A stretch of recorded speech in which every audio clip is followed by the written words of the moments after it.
name's Reed Corbett. I'm the Executive Director here at the Coastal Studies Institute and very, again, thankful to have you here this evening. I'll get to our esteemed speaker in just a second, but want to give you a couple announcements just so you're aware of some of the other things that are going on here at the Coastal Studies Institute. Every second and fourth Wednesday morning of the month, we do guided tours here at CSI, and so our next tour for September is September 11th and the 25th, again at 10 a.m. We've started trying to do more evening programs, and so our next evening in the estuary boat program is September 19th. It starts at 4 p.m. All of these can be found and registered for through our website, and so you could go and check there. And if you want to hear and get more updates on that table back there with some of the swag and information, which you're very happy for you to grab anything, but there's also a sign-up sheet. So if you want to make sure you're on our mailing list, sign up and we'll make sure you get all the information as it comes up. Our next, not to sort of overshadow our Science on the Sound this evening, but just so you know, our next Science on the Sound is September 26th with a lecture from Paul Talley from the Department of Geography at Chapel Hill, Coastal Ecosystems and Rising Seas, Impending Collapse or Conservation Opportunity. That's next month.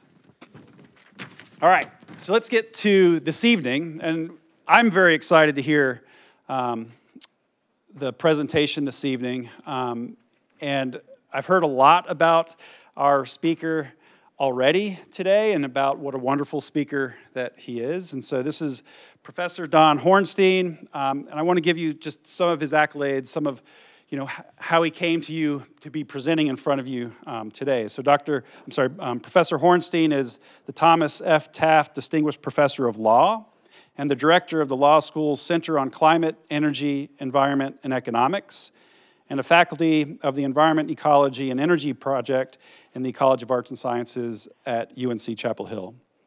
Professor Hornstein's teaching and research interests include administrative law, insurance law, law of regulation and regulatory compliance, environmental law, and appellate advocacy.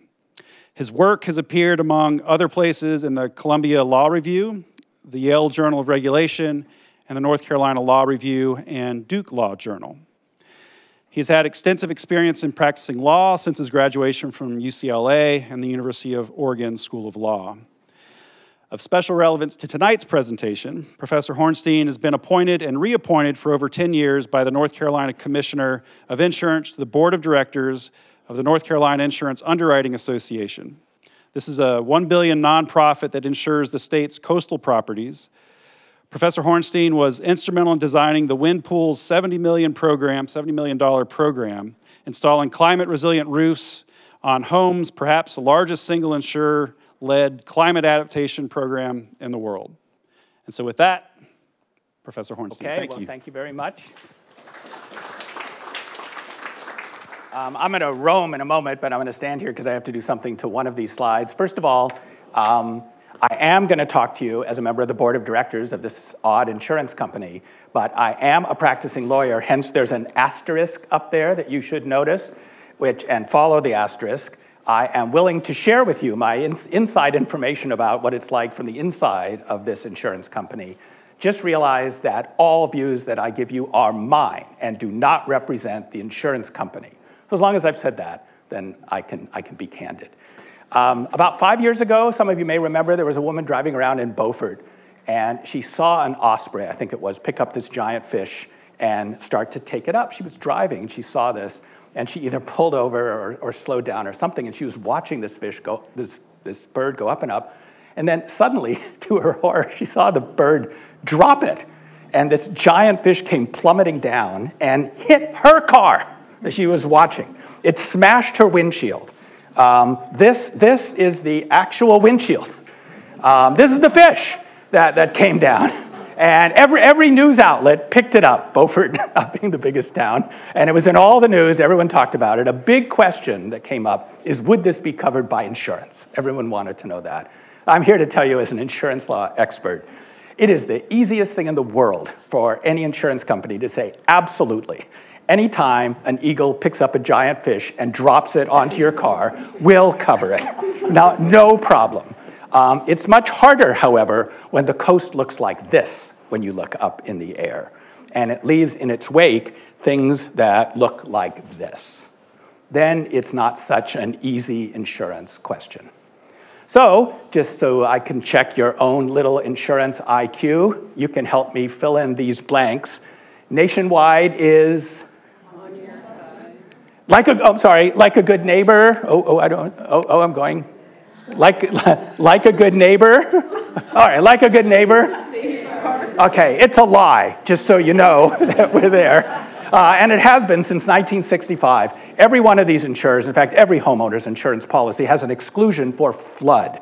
So just know that when it's flood, which is the biggest coastal risk, in fact, there is no coverage for you. You have to get that, let me just go backwards, through this, the National Flood Insurance Program. Toward the end of today, I'll tell you about updates on the NFIP. And hands down, flood risks are the biggest risks facing the country, facing the coast. It's all about flood. However, I'm here to talk about our insurance company, which is the insurer of last resort for wind-related things. So this is what drove many of you here today. It probably wasn't lost on you that at the very beginning of the year, the insurers in North Carolina, through this odd organization they have called the Rate Bureau, proposed what the headlines usually were, a 100% price increase. In fact, as we'll see, that's only for certain parts of the coast, but overall, something close to a 40% increase overall. It caught everybody's attention. Believe me, I'm not going to dwell on this slide. I just want to show you it's not quite that easy. If you just look at it, you look all the way to the right, you'll see the actual percentage increases vary based on where you are at the coast.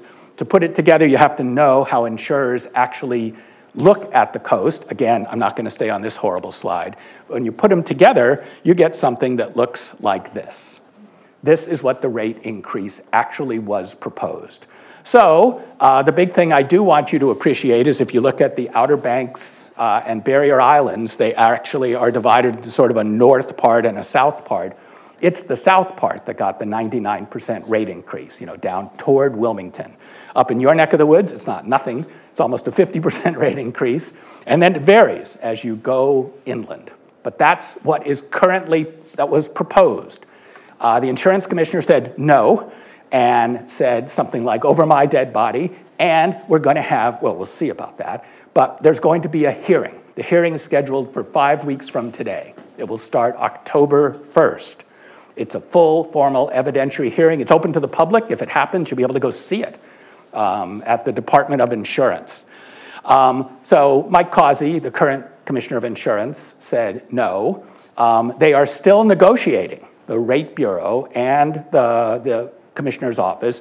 It's completely secret. They won't tell anybody. You should know that the NCIUA has no power to set its own rates, nor is the NCIUA, that's my little company, part of the Rate Bureau. We're not even considered a real insurance company. We just take whatever the rate is. We have no power to set it. We had nothing to do with this proposal, and we have nothing to do with the Commissioner's decision.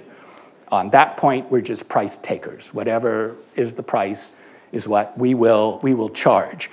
By the way, Natasha Marcus, who is the Democrat challenging him in this year's election, faults the commissioner for never holding a hearing and always settling, which is in fact true. The commissioner usually does settle these things. So there's a question. She certainly says, you're never going to see this hearing. He's going to settle this sometime in the next few weeks. We'll see. I can tell you that there was a separate proposal for what are known as dwelling policies. Those are the rates for rental properties at the coast. The proposal was from the Rate Bureau for something like a 50% increase. And at the beginning of the summer, I think it was the very end of May, the commissioner settled that without a hearing for 8%. So in fact, on average, home rental rates will go up by 8%. That part has been decided. Like I said, the hearing is set for October 7th. Just to give you some perspective, 10 years ago, we were at exactly the same position. Wayne Goodwin was the Commissioner of Insurance, and the Rate Bureau wanted something like a 60% rate increase.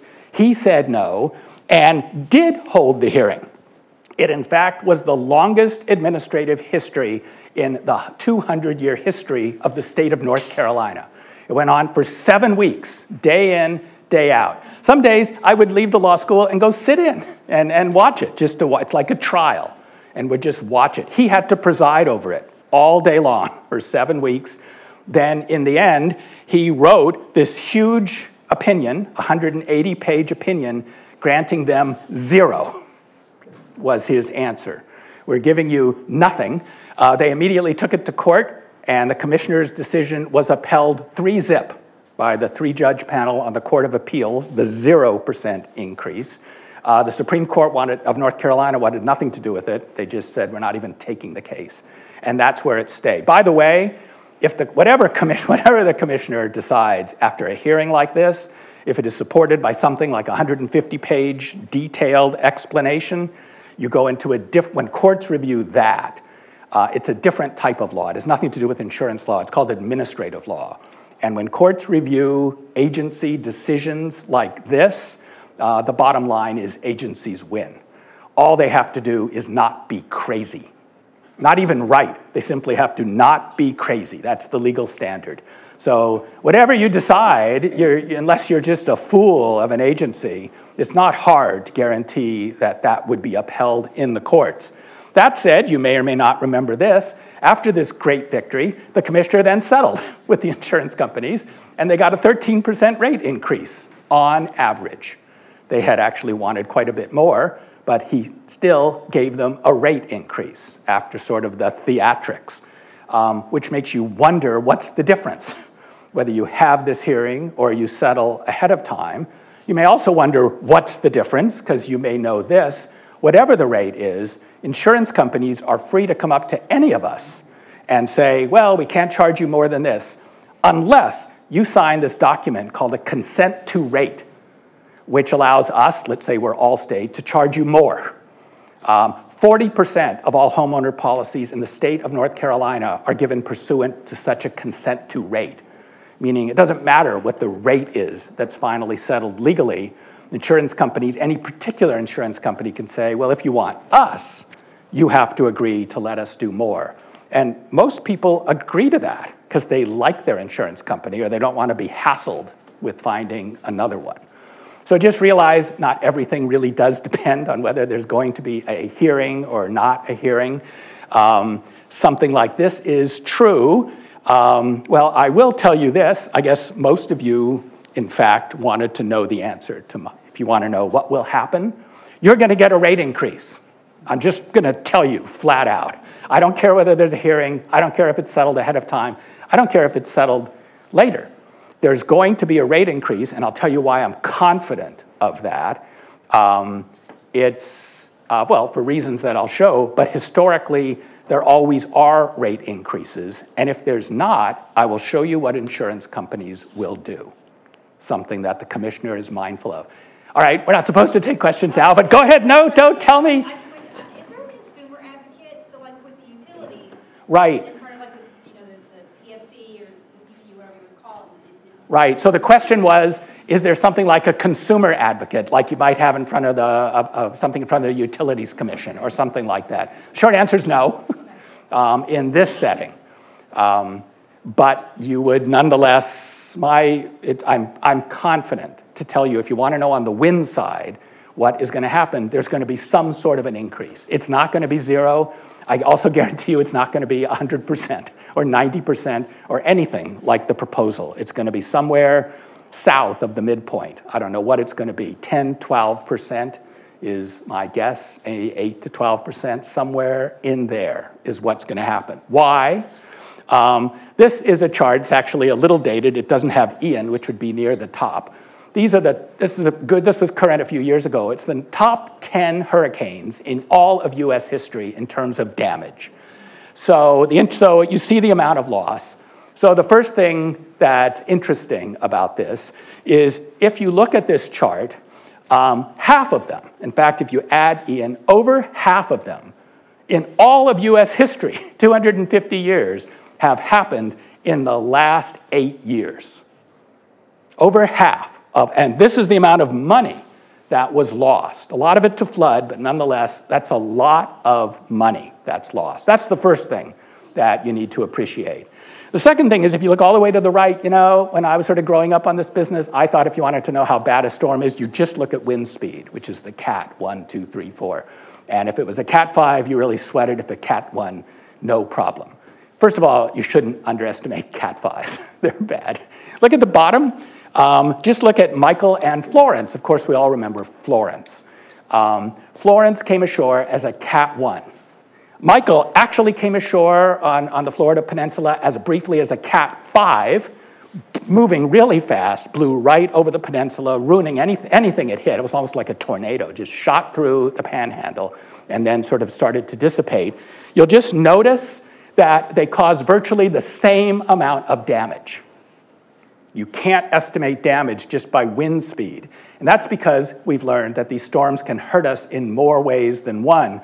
The deal with Florence is it's a slow-moving storm loaded with atmospheres of water, and it stalls over the North Carolina coast and drowns everything and just sits there, whirling winds and so on, which is why we got almost as much damage from a Cat 1. So if anything, these storms are more frequent, there's more ways to hurt us. Insurers know this, and if they don't, well, you can sort of see why insurers know this. Between 1990 and 2012, just about a 20-year period, most insurers, remember, since 1968, all insurers refused to cover flood. Beginning in 1990, almost many of the big insurers stopped being willing to cover wind. They would simply leave the market. They don't really care about fighting about the rate. They just left because they figured we cannot charge enough money to make it up. We can read the numbers, so they leave. There's something in academic circles called exit and voice. If you can't have people listen to you by using your voice, whether it's through lawyers or not, you'll exit, is the other strategy. So this was exit. Nationwide was not by anybody's side. They dropped thousands of policies in the wake of these storms. Allstate dropped 300,000 policies in Florida alone after a wave of storms. Farmers in 2008 actually gave notice to every one of its insureds throughout North Carolina that they were leaving the state in exactly 6 months, rather than be on the hook for storm-related damages. And in this period of time, the type of company that I am on the board of is called a residual risk entity. Enrollment shifted and grew to them as private insurers dropped policies. All these policyholders, that could be you, migrated over to us. And the rate of growth was 1,500%. Citizens Insurance, which is our counterpart in Florida, became the 4th largest insurance company in the United States, just from the number of people that suddenly were in on their, that they had. Right now, we're in the middle of a second round of insurer exits. If you've been reading the paper, none of this is news to you. So here's Farmers leaving Florida. Every major insurance company has left Florida. Florida has no major insurers willing to offer homeowners, and they have to deal with a whole bunch of really small insurance companies, many of which turn out to be relatively fly-by-night. Poorly rated, going broke, causing big headaches. This is just them voting, the majors voting with their feet and just leaving. Louisiana is done. No major insurers in Louisiana. In their last legislative session, they appropriated $50 million as a prize or a bribe to any insurance company that was willing to locate there for a year. They would give you $50 million to start. That's how sort of desperate they were. You know this is happening in California. The major insurers are pulling out because of wildfire risk and other reasons. They just vote with their feet, meaning our counterpart in California, known as the California Fair Plan, is suddenly dealing with, frankly, more policies than they can handle. They're sort of drowning in it. They weren't even ready for this shift. And you probably remember this from a year ago. Nationwide announced they're dropping 10,000 policies in North Carolina. 5,000 of those were at the coast, mostly in the northern counties. They just said, we're dropping it. What they really hoped is they would drop the wind part of it, and people who needed that would come over to us, and they would get a wind-only policy from us, which is, in fact, what happened. But they voted with their feet. The commissioner knows this. Senator Marcus knows this. Everybody knows this, is that insurance companies can and will walk if they want to. More importantly, these fancy people, these reinsurers, which are just hedge funds, they know this. I'm going to talk to you about these reinsurers in a moment. This is just companies that offer insurance to insurance companies like us. We buy reinsurance, all the majors buy reinsurance, because if they had to have all the money on hand for the worst case event, they would put all their money there, and they wouldn't be able to offer anywhere near have enough money to take as much risk, because they'd have, for every risk they took, they'd have to have so much money in reserve for a 1 in 100 risk. So people buy reinsurance. Reinsurers, which are just hedge funds, all they know how to do is count, and they count. They also know how to rip us off, but they count. They're smart, and insurance companies need them. Reinsurance prices over the last 3 or 4 years have risen almost 50%. I know this because we pay about 50% more for reinsurance, and the market is hard. We're lucky if we can get it. We have an alternative structure called a cat bond, which we do to keep the reinsurers honest. But either way, we have to defer some. We have to have ways to cover our own nut in the event of a big risk, and I'll show you more about that in a moment. They follow the statistics. They don't care whether you believe them. They don't care about any of that. They follow it, and because they follow it, they set their price based on it. And if you're not willing to pay their price, they won't deal. Hedge funds can make money hedging anything, so they'll just do it. But they have the insurance industry, to that extent, paying attention to this, whether they like to or not. It's not new for us. 15 years ago, we had the exact same happen here. Farmers, as I mentioned, gave notice. In fact, they gave notice to their policyholders. We were leaving the state. We can't afford to do business here because you're going to charge us too much.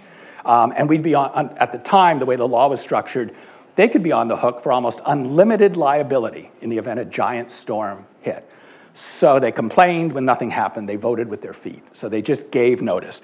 This made the General Assembly go insane. They thought, oh my God, if farmers leave, what about Allstate? They'll be left with more of the risk. They'll leave, and then there'll be this domino effect, and everybody will leave. And they got a fear, just like what has happened now in Louisiana and Florida. The General Assembly was afraid it could happen here.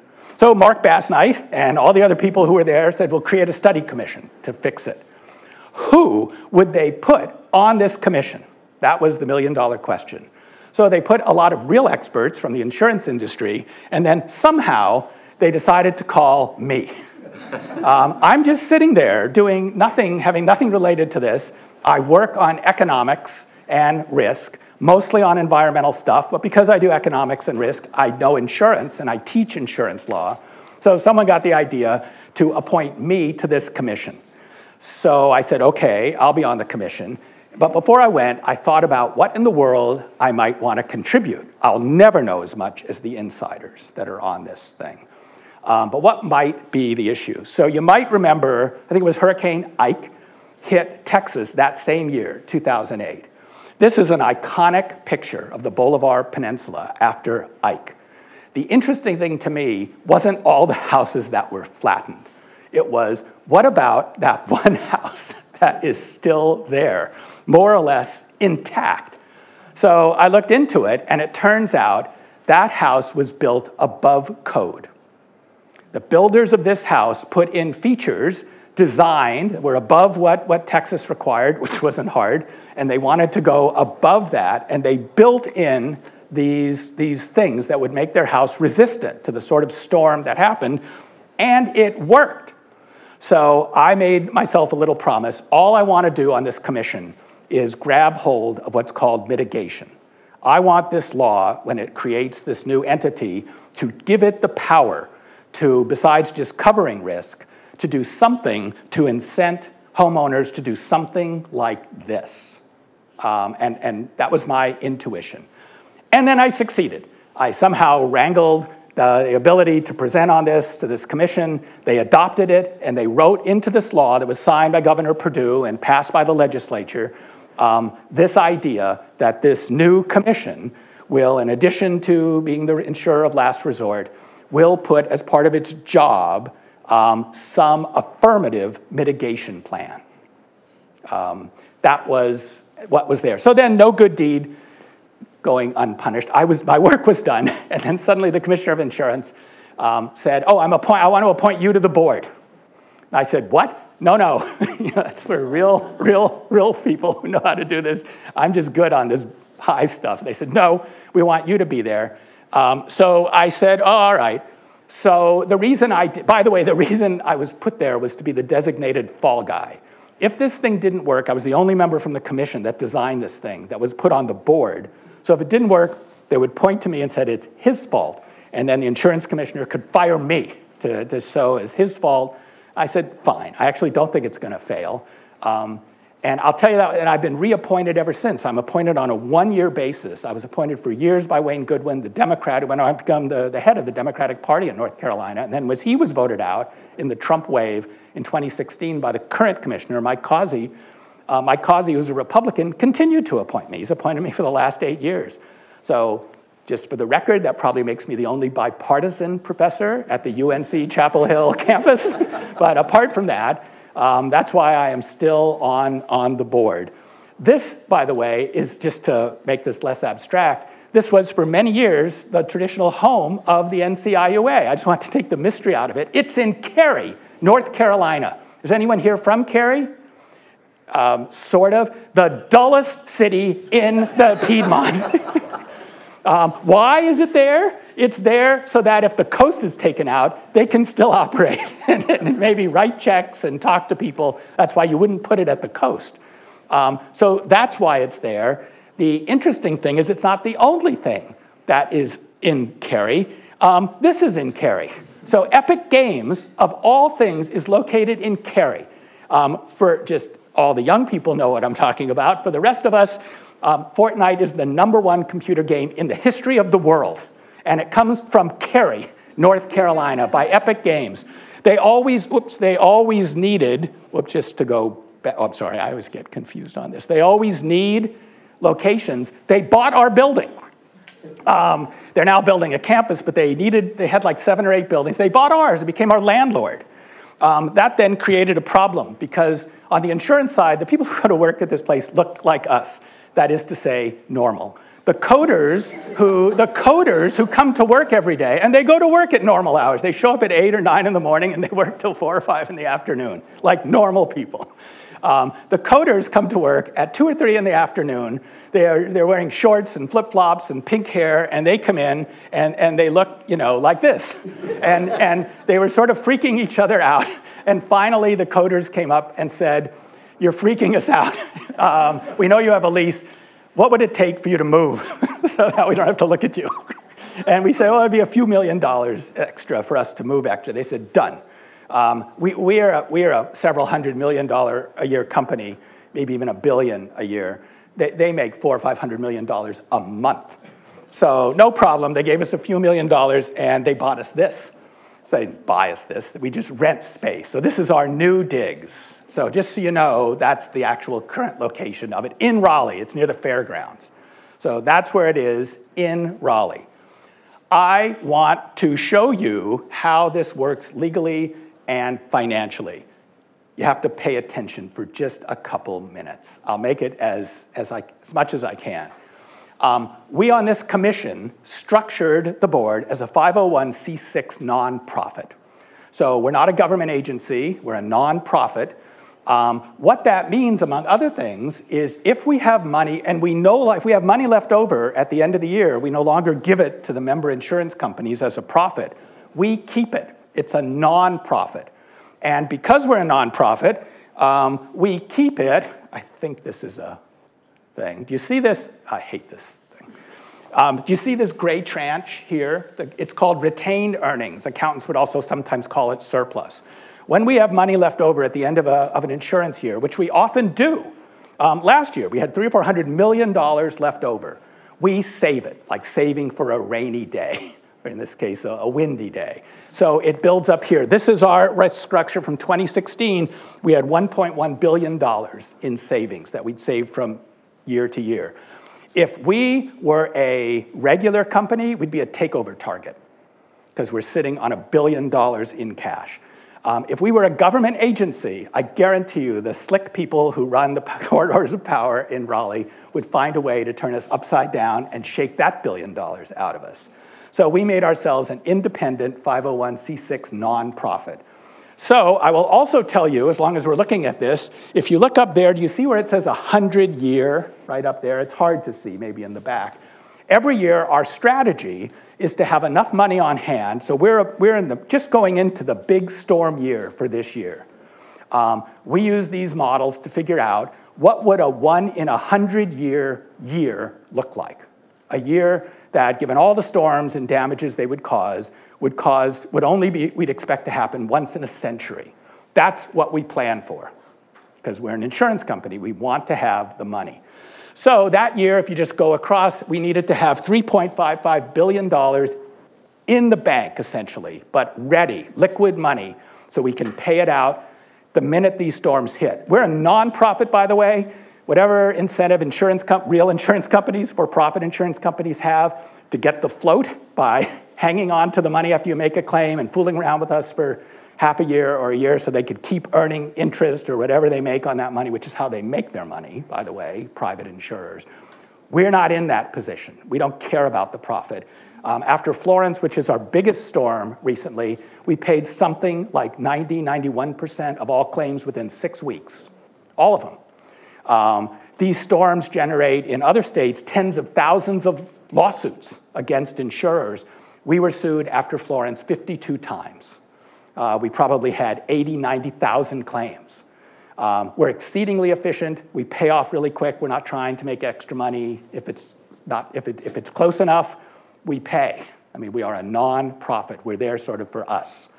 So, and in that sense, it's just a really great company. But we want to have this money. If we have a storm that, we always keep a few $100 million in the bank. We'll never drain this. If we have a storm that goes higher than that, you see the blue tranche? That came from the law. The law said, at that point, all the insurers in the state are on the hook for the next $1 billion. It doesn't matter whether they write at the coast or not. If they're doing business in the state, you take the bitter with the sweet. If you're making a lot of money insuring people in the Triad or in Charlotte or wherever, you can't just walk away from the coast. So let's say nationwide. Let's just assume nationwide has 10% of the market in the state of North Carolina, and assume further they don't write at the coast anymore because they think they're not getting enough rate. If there's $1 billion more of losses and they write 10% of the state, we send them a bill for 10% of this next $1 billion. That's $100 million. They have to give us to us within 30 days, or we put them in jail. That's what the law said. And they were happy to go along with this because prior to this law, this blue tranche went to the sky. That's why farmers left. They'd be on the hook for unlimited amount of money. So that was one of the big compromises. We capped them at $1 billion. So let's say we do have a storm. That should take us through a 1 in 46-year storm. If we have a bigger storm, see all those tan tranches? That's reinsurance. We go out and we buy reinsurance at Lloyd's of London or in Europe or New York or wherever, and we buy it basically little insurance policies for us that triggered. We make sure the money is actually there, like physically there, so that if we need it, it's there. So let me just tell you something about reinsurance. You may know this. If you've been to London, this is the financial skyline of London. This is it's the world capital of insurance and reinsurance. This thing here is Lloyd's of London, which is the spiritual home of all modern insurance and has been for 350 years. I'll take you inside in a moment. You're not even allowed to take pictures there, but I took pictures, and I'll show you what it looks like in a minute. But just to let you know, you may notice this weird-looking thing that looks like a pickle. The nickname in London of that building is called the Gherkin. It's the Swiss Re building, as in Swiss Reinsurance, one of the big international reinsurers. You see this big, tall building? It looks sort of like a cheese grater. It has these girders. It's known as the cheese grater. That's the Leadenhall building. It's Leadenhall Re. And I'll also tell you that if you go in, here's a little nugget. If you go in right behind Lloyd's, but in front of Leadenhall, you get to Leadenhall Court, which is where they filmed Diagon Alley in the Harry Potter movies. You want to see something cool? This is Leadenhall Court. Watch this. Do you see these little columns like over this woman's head? See those little columns there? Keep your eye on those columns. There's Hagrid and Harry. You might remember they just came through the brick wall. He's saying, let's go shopping for school supplies. There's the column. They shot it right there in Leadenhall Court. They're about to go into this tavern where everybody recognizes Harry. He's so surprised. That is all CGI. That's just computer generated. But that's them shooting it at Leadenhall Court. So I don't see any kids here. If any of you at home have 7 to 9-year-olds that are watching this, cover their ears right now, because Leadenhall Court in real life is where the world's reinsurers go for lunch. Day in and day out. It is none of the things that you get at Diagon Alley. This is what it is in reality. So this is what it looks like inside. And it's basically a giant marketplace. Here's us. Here's Gina Hardy, one of the best CEOs in the business, our CEO. This is our broker from a company called Guy Carpenter, and we're buying one of those tranches of reinsurance, insurance for us, from this woman who's the chief underwriter for Ascot, which is the reinsurer that is basically a hedge fund that has a lot of money, and we're going to make them set aside like $200 or $300 million, which, by the way, we put in something like a box in Bermuda, typically, and we stick it there so it's there. So we don't want to be stiffed by them later. That's called credit risk. So we make sure the money is there. We say, on the other hand, so if you owe us the money, we're going to take it. But if you don't, we're going to pay you like some amount, like we're going to pay $8,000, $9,000, $10,000 for that tranche. That's our premium to have that money there. And that's how we would get, say, $300,000 or $400,000 of coverage for us for $8,000. That's how we start to build up our tower, so we have the money that's sort of there for us. So that's where we are. I began to wonder how this financial structure could map onto my idea that we also want to do something else besides covering the risk. We want to incentivize good houses. That's what led me, and I wasn't the only one, to this. I don't know if this is familiar to any of you. Oh, I know it is to you, a fellow board member. The insurance industry has 2 big research facilities. The one that most people know is the Insurance Institute for Automobile Safety. Virtually everything in our cars that keeps us safe was first developed by insurers. So it's the third brake light, or it's anti-lock brakes, or it's airbags, or any of those things, side airbags. And the reason is that they end up paying the amount for the losses. So they wanted to make cars as safe as possible. So they test the technology, then they use their political clout to get it enacted as requirements. That's what they do. About 15 years ago, they decided to do the same thing for buildings as they've done for cars. They wanted to create standards that go above code that buildings could take to reduce losses from those types of property insurers. So outside of Charlotte is the largest wind tunnel in the world, in the Western Hemisphere anyway. That's what all those weird things are. Those are the big fans that would bring it inside. If you go inside, they do something. So here what they did is build 2 houses, identical houses almost, to code. This house is brand new to code. This house is to code. But it's called fortified because in addition, so I don't know, the house like this might cost $200,000. They put in maybe $8,000 worth of extra equipment on the house on the right. It has sort of a super roof that's a little stronger than code. They anchor it to the house, then they anchor the house to the bottom, things that aren't required by the code, but IBHS thinks will work. So, just so you can know, then they turn on the fans. I believe this was a straight Cat 2 storm without water. So they turn on the fans and they replicate how would these 2 buildings work in a Cat 2 storm. So I'll let you enjoy this for 10 seconds or so. There's a difference between how they work. The yellowish house is the IBHS fortified house. The other house is to code, meaning that for just a few $1,000s more, we could have better properties. To be honest, I wasn't real interested in doing this for new houses. New houses, you might get 8,000 to 10,000 houses at the coast a year that are built. There are 400,000 houses that we all live in now.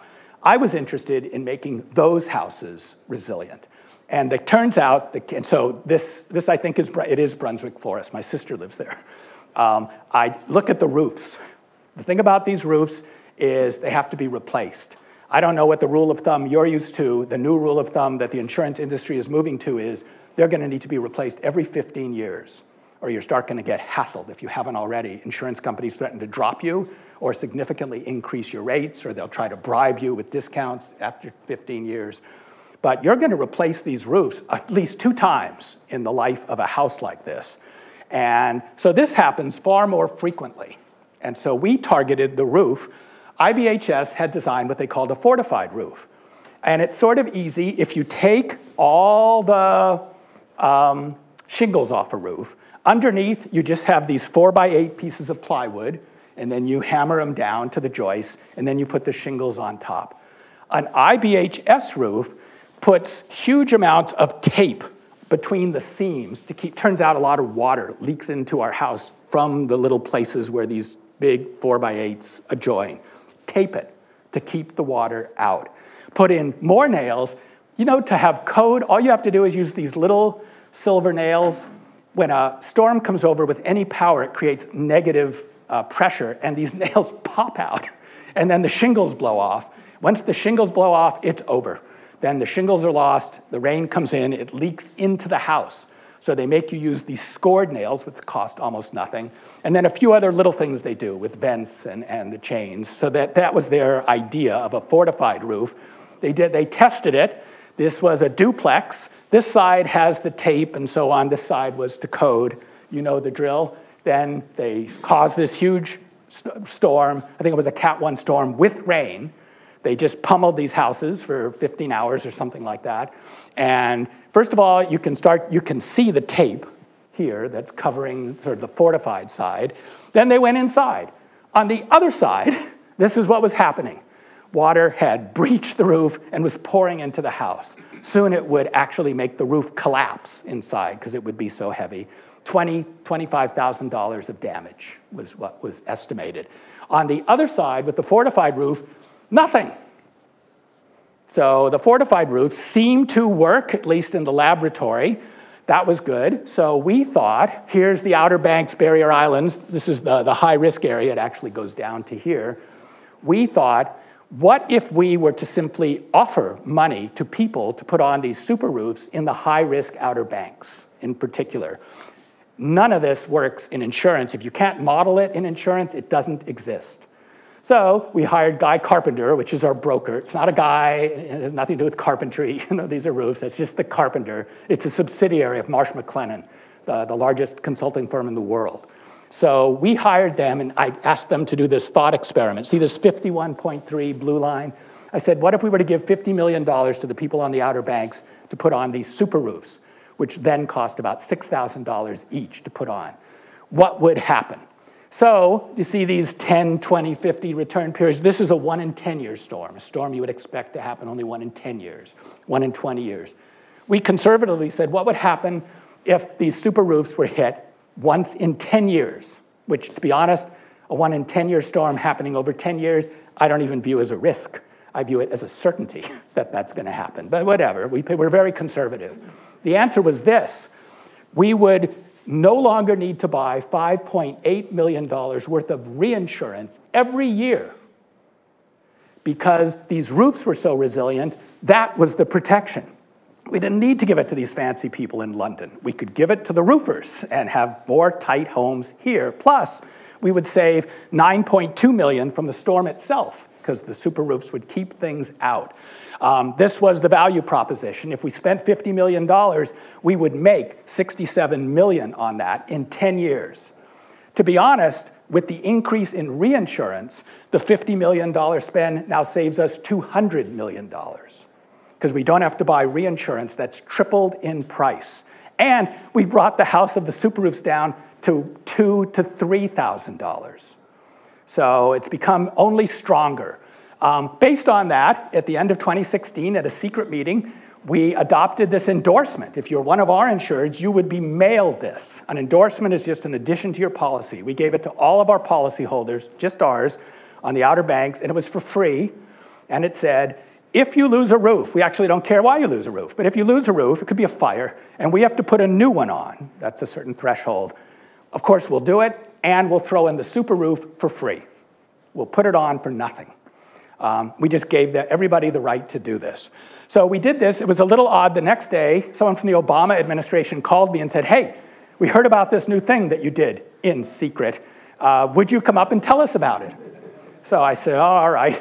So we went up to OMB at the White House, and we told them about what I've just told you. They had us come up 2 or 3 more times in the next week to talk to other people in the administration. Then, unfortunately, OMB, in early December, published this.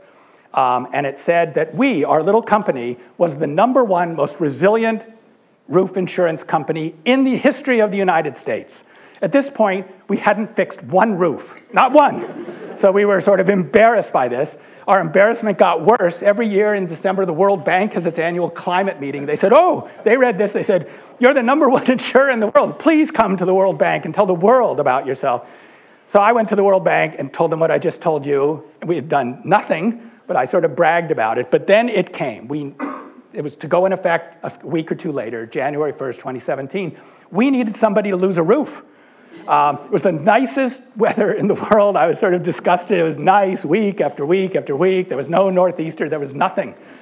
I'm embarrassed to tell you that I prayed at night for a little tornado. It would just come down, suck somebody's roof off, not hurt anybody. And my prayers were answered when this guy had his roof sucked off, just his. And then we swarmed on him. I mean, people just came. We were so ready. We showed up, we threw on the super roof, we made him stand with this certificate, he gave us this thing, and then we drove off. And then we waited for the next one. Well, it was too slow. We didn't have enough roofs. So a year later, we said, even if there's no storm, we're going to have what we call the peacetime program. And we appropriated $15 million, again, for our policyholders on the Outer Banks. We said, if you re-roof, whenever you re-roof voluntarily, we'll give you $6,000 if you put on a super roof. The price for them had actually, extra price was down to $2,500, so we contribute like $4,500 to the cost of your new roof. So we started doing that. We started getting some take-up people. We did it again in 2021 and 2022. We do this all in-house. We cooperate with IBHS, who does the quality control. In 2023, we increased it to $8,000 grants, because reinsurance had gone through the roof, that we could offer more and still make money. And we increased the amount of money from $15 to $20 million. We did it again for this year. We haven't even launched our 2024 program, and I don't exactly know, well, I know why, but we'll probably launch it later this year, after storm season. And because we expect a lot of take up, and we don't want it to happen during storm season when suddenly it's like all hands to the pump when storms hit. So we did this. This is what happened to roofs. This is out of date. Out of nowhere, we suddenly have re-roofed 13,000 roofs on the Outer Banks. This year, coming in the 2024 year, we'll double it. And we'll suddenly go to 26,000 homes. We'll suddenly have these super roofs paid largely by us, and we make money from it, and our policyholders are more secure. We actually don't require them to stay with us. Most of them do, because no one wants them, because they're on the Outer Banks. But they stay with us. There's a possibility we could be gamed, so we keep an eye out for that, but that seems not to be happening. And that's what we do. I'm going to just click through this and not bother with you. We have a separate program with the General Assembly in the blue areas at the coast. All I'll do is tell you we launched a second program with the General Assembly in which we give grants to the interior blue counties. They're at $6,000. We administered that. And we've done another 1,000 or 2,000 roofs. And this year, we told the General Assembly we appropriated $20 million just for them, the blue counties. And we said, just match it. We'll have a $40 million program. We'll do all the work just for the blue counties. They can give us anything. So if you want to call your representative and say, where were you on this monstrosity when they turned down free money? That would be fine with me, speaking for myself. But we will go back, and maybe we'll get the General Assembly's view. It is the largest single insurer-led resiliency program in the world, and we make money doing it. So that's sort of cool. I'm going to say this for 2 seconds about flood, and then I'll open it up to questions. Here's the first thing. Forget about flood insurance for a moment. You do know that if you're a seller of real estate in North Carolina, the Real Estate Commission is putting into effect these new rules about disclosures you must give when you sell any home that's at risk of flooding. So if you don't know about these, you soon will. First, are you in a flood zone? That must be disclosed, if it's true, to the potential buyers. They have to know this ahead of time. Has the house ever experienced damage due to flooding? You have to tell them that under the law, and there's penalties for not doing that. Has anyone ever filed a claim, including you, for flood losses to your house? That has to be disclosed, you or not. Is there a flood insurance policy through the NFIP that you now have? You must, and honestly, if you understand how this works, you will want to disclose that to your buyer. In a moment, I'll tell you why. Is there something called an elevation certificate that covers the house? Elevation certificates are usually red flags that there's something wrong with the elevation, something risky. And so you must disclose these things. The same thing was enacted in Florida. And so it's not, North Carolina isn't unique. So suddenly, a lot of buyers are going to appreciate the flood risk of the homes. Will it chill some sales? Probably. Certainly at the margins, it will. And it will actually shine a light on the flood risk of homes, as it's designed to do. It could do this good thing. So I'll just mention this. There is a program, well, first of all, you probably know there's something called Risk Rating 2.0. I won't even bother to tell you what it is. It's exceedingly complex, but it's the way that FEMA and the NFIP now calculates your rates. So they're in the middle of doing this. It was created during the Trump administration. What used to be called the Tea Party was totally in favor of this because they hate budget deficits. And we have been bailing out the national flood, we've been bailing out flood insurance for years because it charges too little. And so you have to keep appropriating billions, tens of billions of dollars for it. So there's actually was a coalition between far-right Republicans and liberal Democrats who wanted to dissuade people from building in sensitive areas in the coast, and they passed a law supporting it in 2012, the vestiges of which are underlining this. So it's sort of politically there. Biden implemented it. About 25% of properties go down. These tend to be smaller homes and lower wealth individuals. They were actually being overcharged for reasons that don't really matter. There was a cross-subsidy in which poorer houses were subsidizing richer houses. They got rid of that. It's sort of easy to understand why. It all depended whether you were in a flood zone. So if you were a small house in a flood zone and across the street was a really big house that was outside the zone, you would pay a lot more, even though you were a much lesser risk because you were so small. The big house, which is a bigger risk to insurers, would pay less because they have this artificial line that, believe me, these storms do not respect these flood zone things.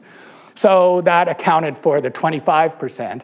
For most people, almost 90%, rates will go up about $10 a month. That's $120 a year, and they'll keep going up, capped at 18% per year maximum until you reach the full actuarial value. I'll give you an example of that, and it can never go up more than 18% a year. But for those who see policy premiums go up, they will go up 18% per year at a maximum until you reach the full actuarial value. Here's the last sort of possible good news. There's a program called the Community Rating System, which is sort of like the equivalent of what I do to make the roofs resilient, that's designed to entice communities to make their neighborhoods flood resilient. So it's called the CRS. Miami-Dade obviously is at super risk of flooding, and they basically were going to have almost all the houses in the area go up the maximum 18% a year. They knew this, that it was happening. They realized this. They lobbied their local government to put money up for these big community flood reduction projects. They could be hardscapes. They could be these water things that swales that move water off. They could be wetland mitigation banks. They could be a million things. They could pay people to elevate their utilities, get them off the ground, little things like that. They paid for that. Under the CRS system, the NFIP credited them for this, and it allowed them to reduce their rates by 35%. Everyone in the community is rewarded for community-wide resilience. The bottom line is this. You are going to end up in Miami-Dade, ending up on average paying $3,500 under risk rating maybe 8-9 years from now. That'll be your annual average amount. But then you get credited the money for the CRS, and it goes down to $2,300. And there's a big difference from going from like $1,100 or $1,200 to $2,300 versus $3,600. So this should incentivize communities to get all over their elected officials and others to grab some of this money that's out there to make your communities flood resilient. If that happens, then it will do for flood what we're doing for roof. But that's going to happen because it's no longer so cheap, which is its desired effect. All right, first of all, I'm done. Sorry to have gone over a little bit, but I'm happy to take any questions that anyone may have. Questions?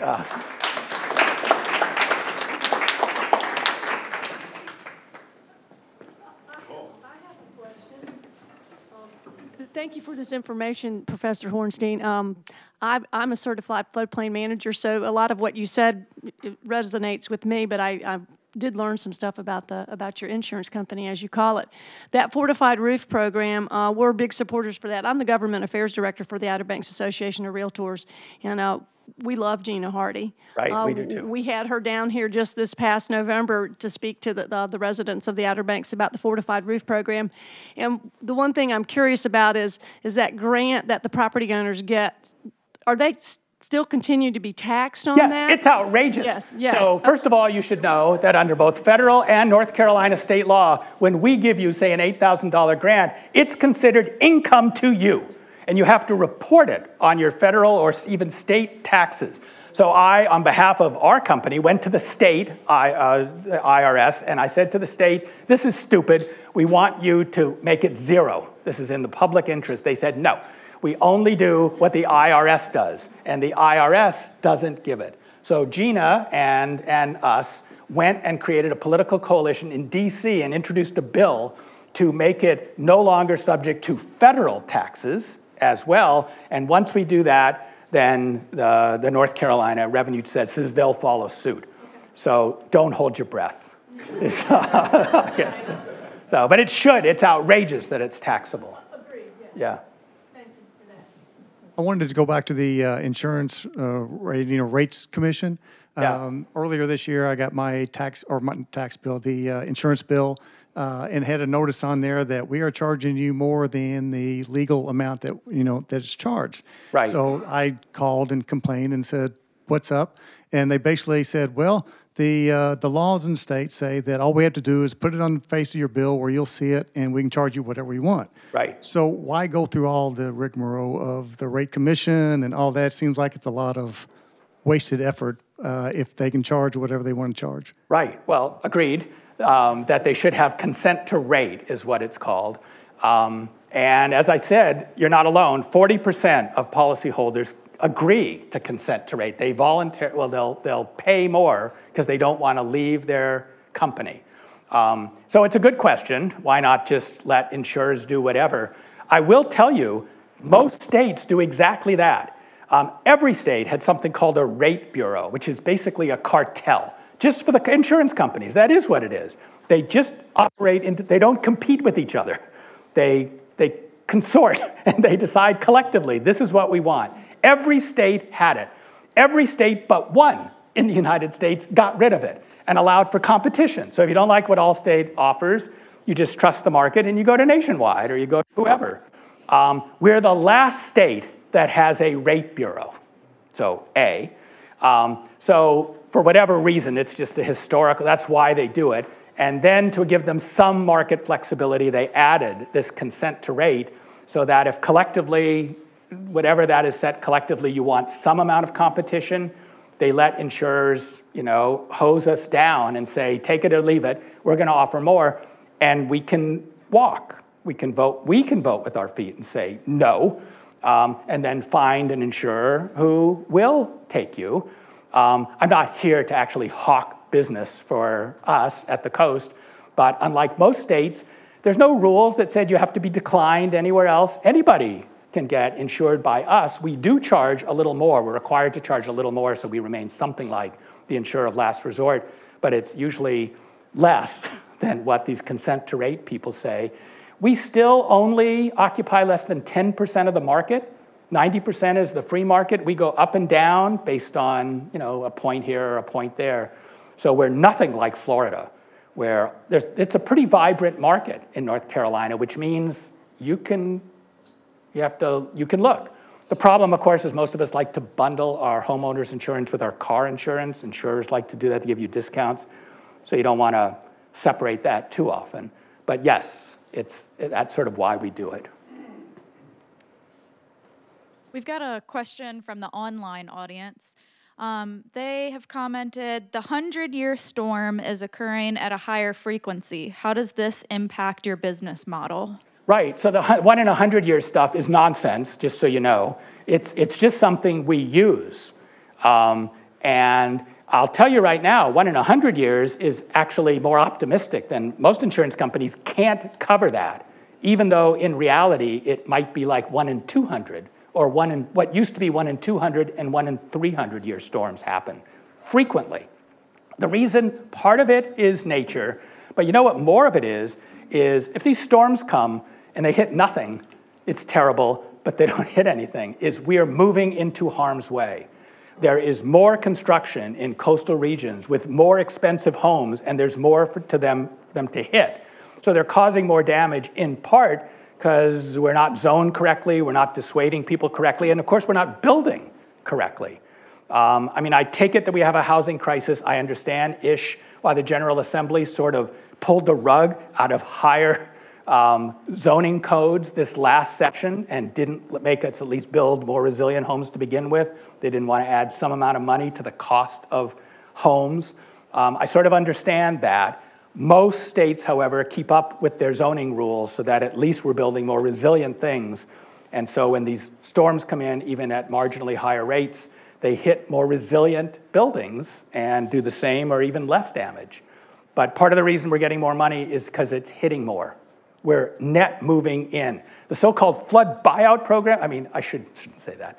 Everybody's supposed to love the flood buyout program, in which the federal government goes in and pays you to move out of flood zones for repetitively flooded things. I'm sort of all in favor of it in part. It's a complete failure in North Carolina. We have more repetitively flooded homes in the federal system than we did 10 years ago. So for everyone we bribe to move out of the floodplain, the market forces are having 2 people move into them. It's a failure of enforcing good zoning. And that has to do with the clout that realtors come or real estate companies do. They threaten our local governments with taking lawsuits, which I can tell you as a lawyer are easily won by the government. Very hard to win by these developers. But these local governments frequently capitulate and allow building in areas they shouldn't and to codes that they probably shouldn't. Hence, we get more losses just for that reason. So, it takes an effort to get our handle on this. Is there any directory as to what insurance companies agree to be subject to the rate bureau rates? Oh, so that's a good question. I'm not sure I know the answer. So the question was, is there a directory by which we know whether or not insurance companies agree to follow whatever the rate that the rate bureau settles on or not? No, not to my knowledge. Every insurance company in the state is a member of the rate bureau. So that's easy enough. They were all part of the request to increase and that you're seeing the commissioner having to wrestle with. But I don't know, there should be somebody who mark how many in fact come in and do consent to rate and by how much. And maybe someone would know, but I don't think that's tracked. It should be, except to know that 40% of policies are increased over the amount that the politicians settle on or the courts settle on, whatever it is, and they go up from consent to rate because we feel it's not worth the hassle of shopping around. So, Don, you know what's happening around Rodanthe and the number of yes. houses that are falling into the ocean. There is an effort to rebuild the coalition for an Upton Jones type of response, so that rather than having so many houses falling into the ocean, at a certain point you could give up and have that property finalized so that it will not fall into the ocean and fill up the ocean full of nails. Right. So that's awful. Of course, we all know this house in Rodanthe. I mean, forget the movie. This is all anybody knows about Rodanthe now, is these houses falling in like one after the other. So there is, first of all, there's a lot of problems with this happening. It is relatively limited. It's very dramatic when it does happen, so everybody sees it. But it's not like happening everywhere all at once. That said, you know, a hard ass would say, I'm sorry, this looks like a public nuisance to me. I'm going to track you down. I don't care where you live, and I'm going to make you pay to get rid of the nuisance, period. And if you don't, we're going to pay for it and then bill you. And when you don't pay us, we're going to follow you. So I used to work at the Department of Justice. That appeals to me. You could do that. It seems like this could be viewed as a nuisance. What you said, nails all over the place, not to mention the septic systems that go all over the place. You could do that. Or the Upton Jones idea is at some point it's in our interest not to let them fall in. If they have flood insurance, I have seen a proposal to not wait for them to fall apart before they can cash in on their flood insurance. There's some sense to this. I mean, they're already condemned and they're about to fall in. Why not create a system in which you let them cash in their flood insurance if they've been carrying it? I mean, flood will only cover up to $250,000 per structure, but you know, that's probably enough for the bulldozers to go out ahead of time and take these homes down. And FEMA's probably ahead of the game by allowing that amount of money to be spent. And it seems fair if, in fact, the homeowners still are paying for flood insurance to let them cash in. I mean, it's sort of like cashing in on life insurance before you die. But on the other hand, you really are about to die. So there's something to be said for it. So, you know, people are having policy debates about it. And I probably won't get much done because there's people like me who would just as soon put them in jail. And then there's other people who are ready to be more sympathetic and find out creative ways. Anything's better than the status quo. I mean, you're exactly right. The status quo is awful. It also makes us look like idiots every time the whole country sees this. Take one more question. This will reveal the depth of my ignorance. It's related to his question. Can anybody get an NFIP policy even when they're in some place like Rodanthe when their house is going to go in the water the next big storm? So yes and no. That we have rules, as I believe does the NFIP, that you can't wait too long before you buy insurance. It would sort of be like buying health insurance once you're in the ambulance. Nobody would want that. The moral hazard of that is too great.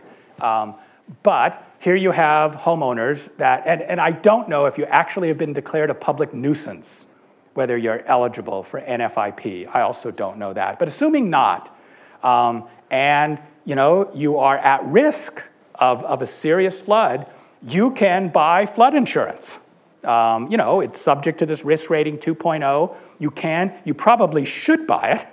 Honestly, if you are actually having one of these houses at Rodanthe that aren't falling in the ocean, you should be able to afford the federal flood insurance policy, even under risk rating 2.0. In which case, one, you should have it so that then there's a question of, is it a flood when the waves and you just fall in? But assuming you can get past that, maybe then we're talking, and if you really have been paying premiums, we could reach some settlement where you let people in that circumstance. We do the same, you do recall we did the exact same thing with medical insurance when AIDS first hit.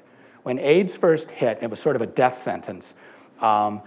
people, it was sort of a death sentence. You didn't have these treatment policies, and young people had life insurance, and they were being canceled from their medical insurance. The medical insurance is every year, and they started saying, we're excluding you if you have AIDS. They just pulled the rug out, and they're allowed to do that. So they couldn't buy health insurance. They were desperate for $200,000 to buy the expensive treatments that you would need to stay alive. But they had life insurance. But the problem was they hadn't died, sort of analogous. So there's something called the viatical industry that sprung up. Legally, you're allowed to sell your life insurance that you own to anybody.